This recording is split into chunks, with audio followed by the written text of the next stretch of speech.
परमार्ग हे जीवन व्हावे, मंगल मंगल हृदयी यावे, परम प्रीती यावी घरा, नमो चक्रधरा नमो योगेश्वरा, नमो चक्रधरा नमो योगेश्वरा। अनंत ब्रह्मांड नायक परब्रह्म परमेश्वर अवतार सर्वज्ञ श्री चक्रधर स्वामींच्या चरणी कोटी कोटी दंडवत प्रणाम। मंडळी, आज आपण श्री क्षेत्र रामटेक स्थान वंदन करत आहोत आणि या स्थानाची लीळा सुद्धा श्रवण करणार आहोत। पूर्वार्धातील लीळा आहे 77 क्रमांकाची भोगरामी अवस्थान, तालुका रामटेक, जिल्हा नागपूर। मंडळी, एकांकात सर्वज्ञ श्री चक्रधर स्वामी महाराष्ट्र परिभ्रमण करत असताना भोगरामी म्हणजेच रामटेकला आले होते। तेव्हा तिथे सर्वज्ञांना बोनेबायांची भेट झालेली होती। स्वामींचे रामटेकला बरेच दिवस वास्तव्य होते। रामटेकलाच सर्वज्ञ श्री चक्रधर स्वामी ज्या ओट्यावर बसायचे, जो भोगरामीचा ओटा होता, ज्या ओट्यावर स्वामींचे आसन आणि निद्रा व्हायची, त्याच ओट्यावर जेव्हा सर्वज्ञ श्री चक्रधर स्वामी या रामटेकवरून मनसरला गेले होते आणि मनसरला गेल्यानंतर एक ब्राह्मण ह्या रामटेकच्या ओट्यावर येऊन बसतो, तेव्हा त्या ब्राह्मणाला या ओट्यावर स्थिती झालेली असते। तेव्हा स्थानापासून नामापासून वेद होतो, वेद संचरतो, अशी ही लीळा। मनसरला जाऊन तो ब्राह्मण मग सर्वज्ञांना भेटतो, अशी ही पुढची लीळा आहे। तर भोगरामी अवस्थान, जेव्हा सर्वज्ञ श्री चक्रधर स्वामी भोगरामीला आले होते, बोनेबायांची भेट झाली होती, परंतु ही लीळा जेव्हा सर्वज्ञ खडकुलीला होते तेव्हा बोनेबायांची भेट झाली। तेव्हा बोनेबाई सर्वज्ञांना पाहून, हे तर आमचे नगिनदेव आहेत असे म्हणतात। तेव्हा बाईचा त्यांना की बाबा नगिनदेव म्हणजे काय असे विचारतात। तेव्हा सर्वज्ञांनी भोगरामीची ही लीळा खडकुलीला बाईसांना सांगितलेली आहे। मुनिवेशाचा स्वीकार करून पूर्वार्धात सर्वज्ञ श्री चक्रधर स्वामी महाराष्ट्र परिभ्रमण करत होते। या मुनिवेशामध्येच स्वामी भोगरामी येथे आले होते। भोगरामीला सर्वज्ञांचा बरेच दिवस वास्तव्य होते। सर्वज्ञांच्या वेळेस भोगरामीला रामाचे देऊळ होते। सर्वज्ञ श्री चक्रधर स्वामी रामाच्या देवळाच्या पश्चिमेस पटीशाळा होती आणि त्या पटीशाळेला लागूनच जो ओटा होता, त्या ओट्यावर सर्वज्ञांचे आसन व्हायचे, निद्रा व्हायची। सर्वज्ञ श्री चक्रधर स्वामी गावामध्ये जाऊन भिक्षा करत आणि भिक्षा करून येऊन भिक्षा मग कधी स्वामी कापूर विहिरीकडे, कधी सेंदूर विहिरीकडे, लक्ष्मणाच्या देवळाकडे, हनुमंताच्या देवळाकडे, कधी सीतेच्या न्हाणीकडे, कधी लिंगाच्या देवळात, आंबाळा तलावावर, तर कधी नरसिंहाच्या देवळात, जिकडे फिरत जात तिकडे स्वामींची, त्या साईडला स्वामींचे भोजन होत होते। असे बरेच दिवस सर्वज्ञांचे वास्तव्य या भोगरामी या स्थानावर होते। भोगरामाच्या मंदिरामध्ये ज्या ओठ्यावर स्वामी बसत, एके दिवशी बोनेबाई म्हणजेच मायलेकी, ज्या त्या मंदिर होते रामाच्या मंदिरामध्ये, तिथे देवता होती। त्या देवतेच्या दर्शनाला बोनेबाया आल्या। सर्वज्ञ श्री चक्रधर स्वामी पुढे ओट्यावर बसलेले दिसले. मग त्यांनी सर्वज्ञांना दंडवत केले, श्री चरणास लागल्या.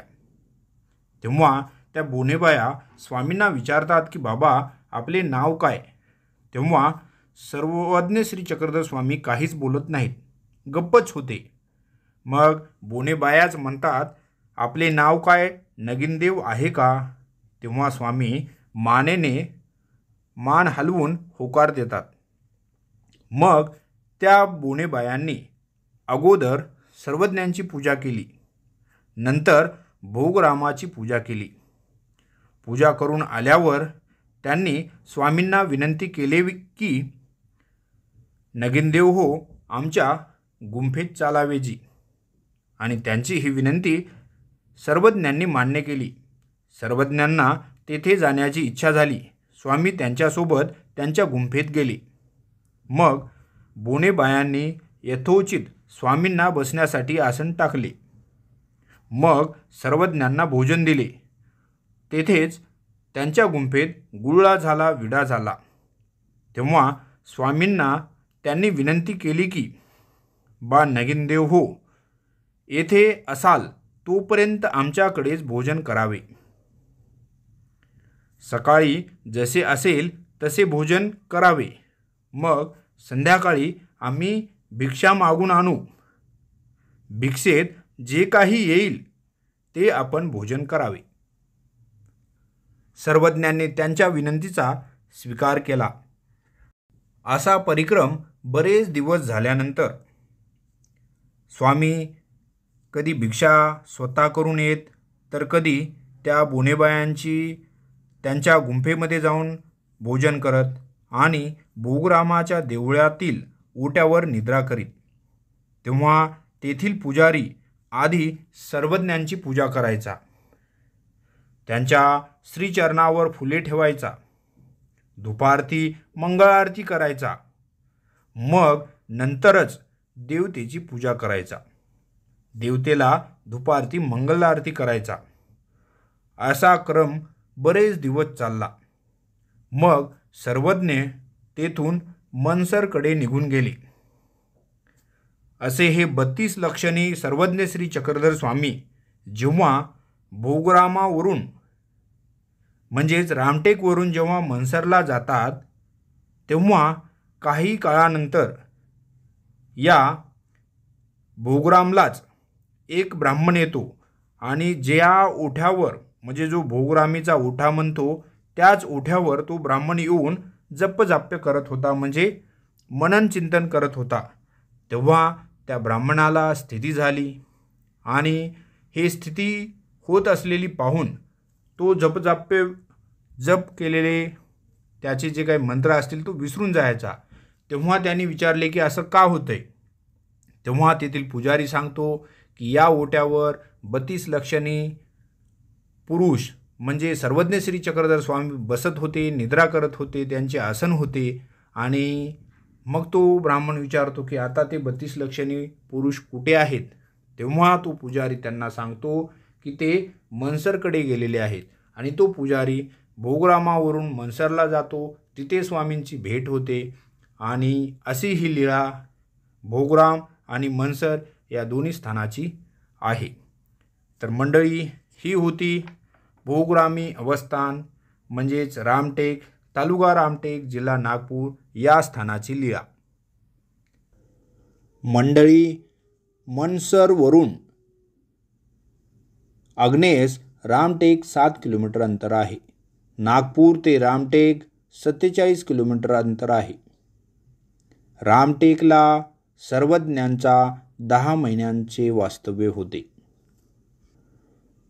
येथील स्थाने म्हणजे अवस्थान स्थान, संधिस्थान, परिश्रया बीजे करणे स्थान आणि लघु परिश्रय स्थान अशी 4 स्थाने या भोगरामी अवस्थानी आहेत.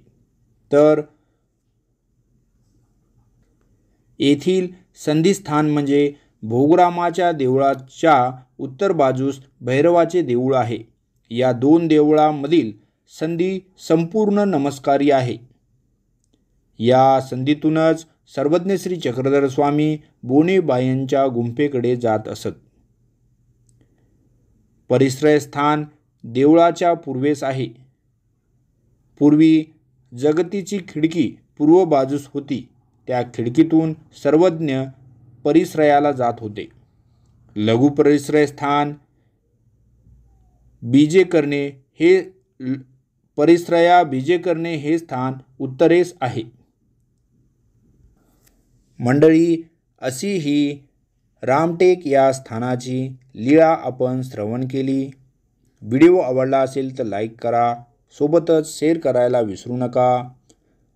आणि जर तुम्ही पहिल्यांदा चॅनलवर आला असाल तर चॅनलला सबस्क्राईब करा आणि बेल आयकॉनला प्रेस करायला विसरू नका.